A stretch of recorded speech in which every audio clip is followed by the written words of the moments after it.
बांग्लादेश में सियासी तख्तापलट के बाद वहां के हालात पहले जैसे नहीं रहे। मोहम्मद यूनिस के नेतृत्व में बनी अंतरिम सरकार में भी लगातार हिंदुओं पर हमलों की खबरें आईं। अब खालिदा जिया की बांग्लादेश नेशनलिस्ट पार्टी ने भारत को लेकर गीदड़ भभकी दी है।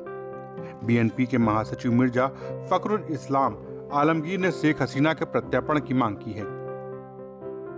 मिर्जा फखरुल इस्लाम आलमगीर ने कहा कि भारत और बांग्लादेश के संबंधों में नया अध्याय शुरू करने के लिए पूर्व प्रधानमंत्री शेख हसीना का प्रत्यर्पण जरूरी है। अगर ऐसा नहीं होता है तो हसीना की भारत में मौजूदगी की वजह से द्विपक्षीय संबंध और खराब हो सकते हैं। दरअसल बीएनपी महासचिव एक इंटरव्यू में ये सब बोल रहे थे। उन्होंने ये भी कहा कि उनकी पार्टी के सत्ता में आने के बाद शेख हसीना के आवामी लीग शासन के दौरान हुए अडानी बिजली समझौते की समीक्षा की जाएगी। बीएनपी नेता ने यह भी कहा कि वह भारत के साथ मजबूत संबंधों की इच्छा जाहिर करते हैं। बीएनपी बांग्लादेश में भारत की सुरक्षा के खिलाफ किसी भी तरह की गतिविधियों की इजाजत नहीं देगी। उन्होंने हिंदुओं पर हुए हमलों को आंतरिक मामला बताया और कहा कि हिंदुओं पर हमलों की रिपोर्ट निश्चित रूप से गलत है, क्योंकि ये राजनीति से प्रेरित है।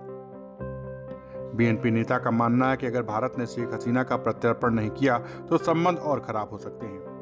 खालिदा जिया की बांग्लादेश नेशनलिस्ट पार्टी के नेता ने कहा कि अगर हम सत्ता में आए तो भारत के साथ मजबूत संबंध बनाने और पिछले मतभेदों को सुलझाने की कोशिशें की जाएंगी।